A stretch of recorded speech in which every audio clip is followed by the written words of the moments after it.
Hey everybody and welcome to MCP Soundcheck. I'm Scott. And I'm Joe. And today we're continuing our look at the discography of Pantera as we end the Metal Magic era, as well as the Terry Glaze era, or as he's known on the first album we're going to talk about. I believe it's just Terrence Lee. Terrence Lee. Terrence Lee. He realized the Glaze was not working, even though I think that might have actually been his last name. I think his real name is Terrence Lee Glaze. Or Glazer, or something like that. Didn't look in that far. So the first album we're talking about is I Am the Night. As mentioned, this is the last Terry Glaze record, the technically first Terrence Lee album, but the last one to feature the man himself. Yes. I of the three he's on, I'll say this is his strongest record vocally. You don't think so? No. I think so. I thought this album of all of his time with Pantera, I thought this was the only one that I really thought showed like as much talent as he had. Like, I think this was probably the most effort I think he put in than he did on Metal Magic and Projects in the Jungle. I didn't like this record. You didn't like it at all? No. Not at all? Nope. Oh, wow. Thought this was almost as bad as Metal Magic. Really? You're gonna go that far? Yeah. Wow. Yeah. I don't know. I got some enjoyment out of this one. It was just like, to me, it was a step down from Projects in the Jungle, and I'm just sitting here and I'm like,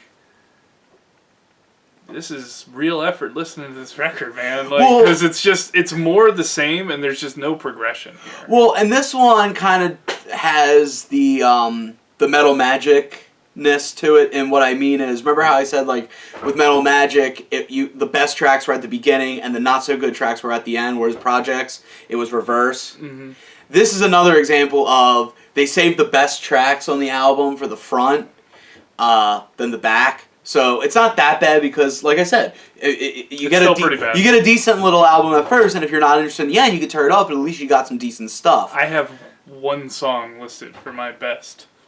Really? I have one song. Well, I have one song listed on my best too, but I do have a few honorable mentions. I normally have multiple. I try and find the best songs, and depending on what one of us picks, I have like a backup. Now, if I want to mention something else. Now, I got one. I'm a one and done on this one. Now, based on the track record of the Glaze era, you know, first album kind of sounded like a Kiss record. Yeah. Second album kind of sounded like a Def Leppard. Yeah. Now, this album to me gave off two vibes. They were taking two bands. Yeah. Now, what band would you? Yeah. What would you say? It wasn't wholly one.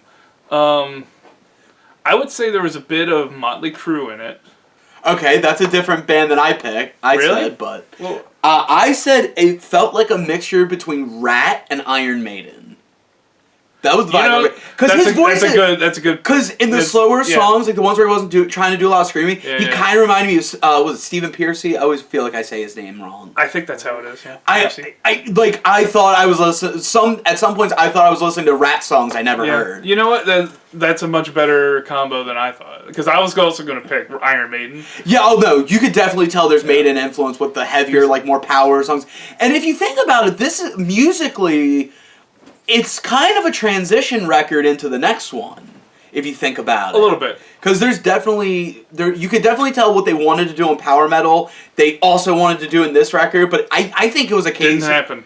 But I think Terry Glaze hindered it because it's kind of like. I don't want to talk. I don't want to talk shit about Paul Di'Anno compared to Bruce Dickinson, but it's kind of like how they wanted Bruce over Paul because they felt like Bruce could do the vocals for the kind of music they wanted to do, and that Paul couldn't. Not that Paul was bad. It's just sometimes good singers can't do what a band wants them to do. It just happens. They're in a stylistic shift, and Terry Glaze is getting kind of left out. And he had to. Honestly. And I will admit, this record did have higher ambitions than easily Metal Magic, but it's probably right around, like, Projects in the Jungle probably was more of a safer record. Yeah. This one definitely had more ambitions. Yeah, you could definitely tell they wanted to experiment. They wanted to do more. didn't quite get there, and I'll give them credit for that. So now, I won't crap on the record. And one thing we can give it credit for, of the 3 Glaze records, and honestly of the 4 80s Pantera records, best album cover of the 4. Yeah, it was better. Yeah. It's the best one. If the next one Power Metal wasn't so bad. The logo's pretty bad. But it's literally just a picture of the band in like a kaboom outline, like the Nickelodeon inside the old Nickelodeon logo. What's your best song? Best song, Hot and Heavy. It's how we started off, and it didn't get much better from there. But I really enjoyed it. I found it catchy. I did find myself like singing along with it. Much like what was that one that I liked with the Whispers? I don't remember. Was it like, I want to say it was called like Take It Like You Like It, or Take It As You Like It, or something like that. Is it Taking My Life? No, I hated that song. That was my least favorite song off the last record. I'm trying to remember. I don't remember. But I really did enjoy Hot and Heavy. Mine was Down Below. Down Below, okay. That's a good song. Down Below is on my honorable mentions, but not for this record. Oh. And I'll explain. Well, yeah, because they got... Yeah, we'll talk about it when it gets there. It was still good. It's a good song. And, not as good. Hot and Heavy was my worst. Really? Yeah. I have a feeling you don't like catchy, hooky, like poppy metal. I'm getting that don't vibe. like bad metal. How's that? Oh, that's because it's not a good song. It's not a good song. You're right. It's a great song. It's a great song. It's like... It's trying to do what other glam metal bands are doing and just doesn't know how to do it. And that's what Hot and Heavy does. Have you not been listening to the previous 2 records? Scott, I've had the same complaint about all of them. No, I know, but I'm saying, but like... Yes, I do know. No, I know, but like to those unaware, like those who may not have watched our previous video...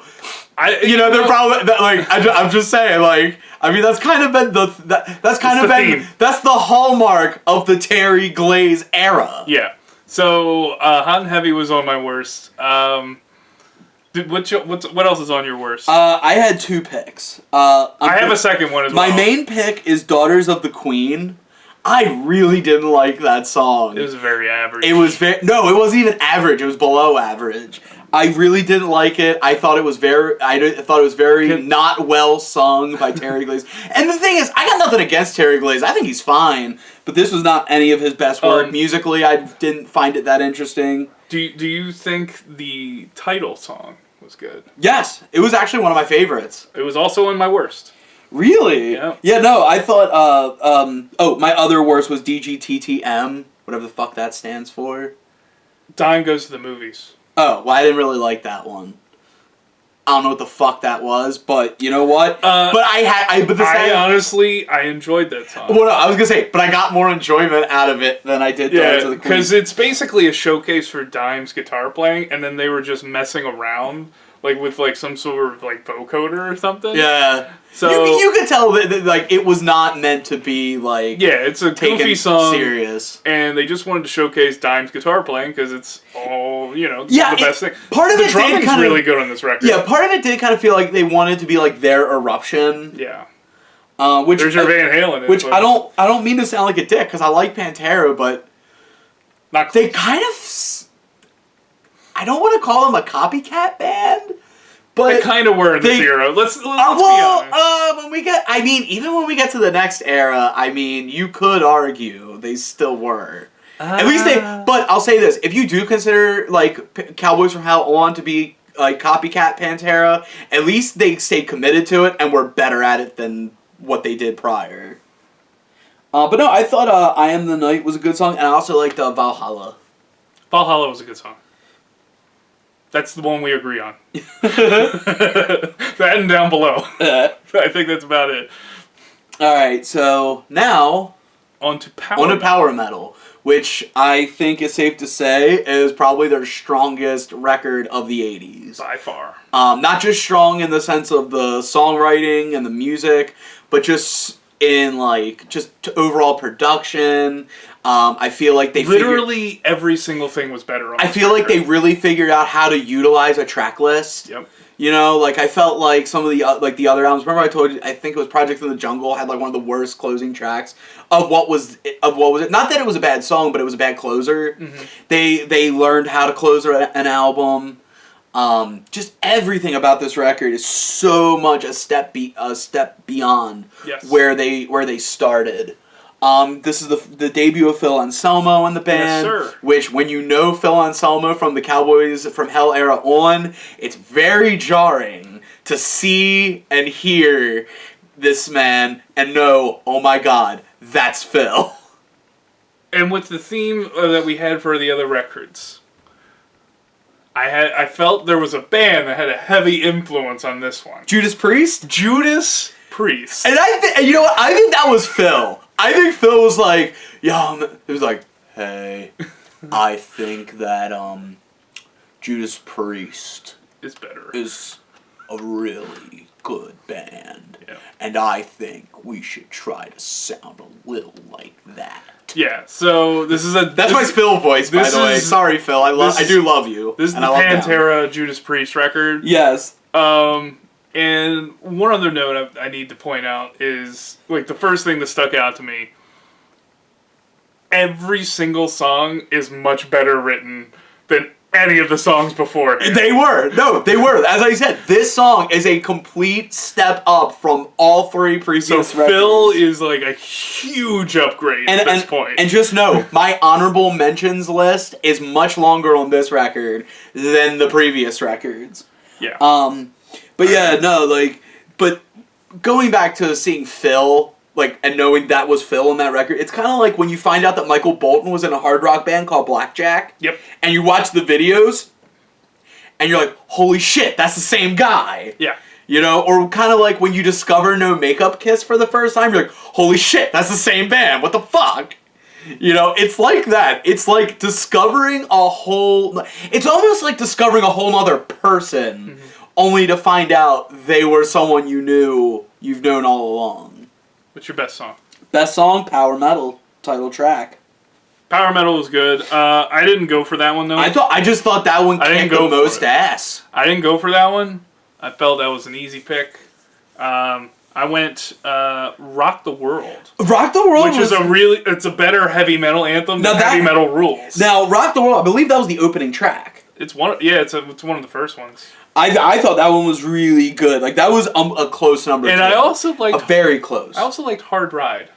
No, Hard Ride was really good too. Thought that was another contender for top. Yeah. And going back to honorable mentions, you had mentioned Down Below on the previous record. I highly prefer this version of Down Below than I do the I Am the Night version. I don't want to mislead you. I highly prefer this one too, but Down Below was the best song on the last record. No. By default, I would have to assume that was the case. Yeah. I'm just saying, Down Below. This version proves that Down Below was a good song. Mm-hmm. It was just sung not as good as it could have been. This version proves that, with the right person, this is a great song. Yep. Oh my god, what else was there? Over and Out, I thought was really good. Over and Out was pretty good. You already mentioned Hard Ride, Down Below, Rock the World. Now, Joe, what was the worst song on this album? I got 2 picks. Okay. I got 2. Okay, I only got 1. Alright, well, I'm pretty sure we might agree on at least one of these. Okay. I wasn't big on Proud to Be Loud.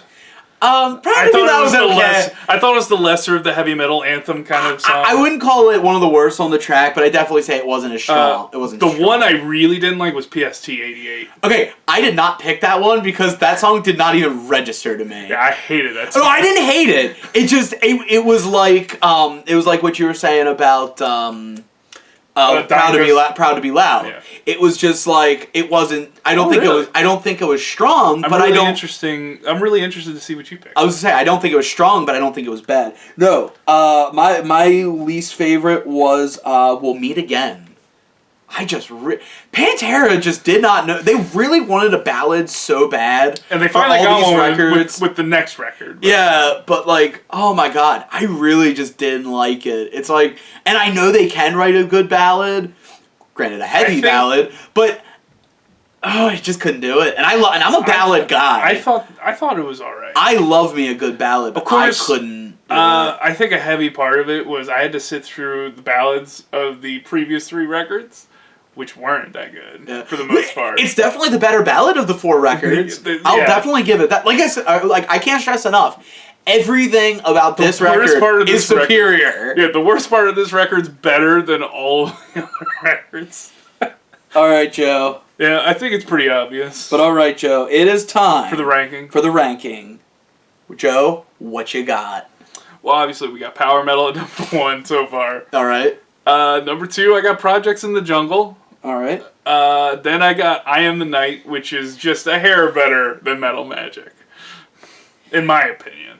All right. Okay, I can get behind that. I don't agree with this. So I'm not mad about it. It also reflects our taste, I think, in other bands. So, yes. Like, I got the Judas Priest record and the Def Leppard record. Yeah. And the Def Leppard record's up there because, I have a real soft spot for Def Leppard. Yeah. And then you got your your Kiss record at the bottom and your what do we say? It was Rat and Iron Maiden. Yeah. So you see who I prefer out of that group of 5 bands. Let me put it this way: it's clearly obvious one of us has a copy of the first Rat EP on vinyl, and the other doesn't. That's true. We'll leave it at that. Okay, so my ranking is going to be power metal at the top. Yeah. I Am the Night, number 2. I think this is the best Terry Glaze record. That's not saying much, but is what it is. It hurts a lot. Metal Magic, number 3. And then Projects of the Jungle, number 4. I'm sorry, Joe. Project in the Jungle did not... No. I'm not a big Def Leppard fan. My problem isn't between I Am the Night and Projects in the Jungle. How do you have Metal Magic above Projects in the Jungle? I really like Kiss, and I told you, like, it was but it was a fun record. Not all fun is meant to be good. Just ask Green Jello, or ask. I love Green Jello. Well, yeah, but they're not. But their whole gimmick is they're the worst band, and they're not. I'd say ask Tommy Wiseau, but he likes to think he was in on the joke, which he totally wasn't. But well, what do you guys think? Yeah, like, who's right out of this? I guarantee you. What is your ranking? I was gonna say, I guarantee you, someone's gonna comment on it. I think you both are wrong. Project in the Jungle is like the best. And in which case you will be blocked. I'm just kidding. But yes, so let us know what's going on. Don't forget to like, share, and subscribe. Hit the bell notification so you get updates on all productions, Condish Productions. And we'll continue on next episode with Cowboys from Hell and Vulgar Display of Power. We're getting into the ones everybody knows. I can stop hurting doing these shows. Oh god, and then it uncovers something else. You're like, these aren't the records I thought they were. Oh yeah, like it turns out they're like, I've been listening to the wrong records all these years. And you've been listening to Def Leppard. Yeah.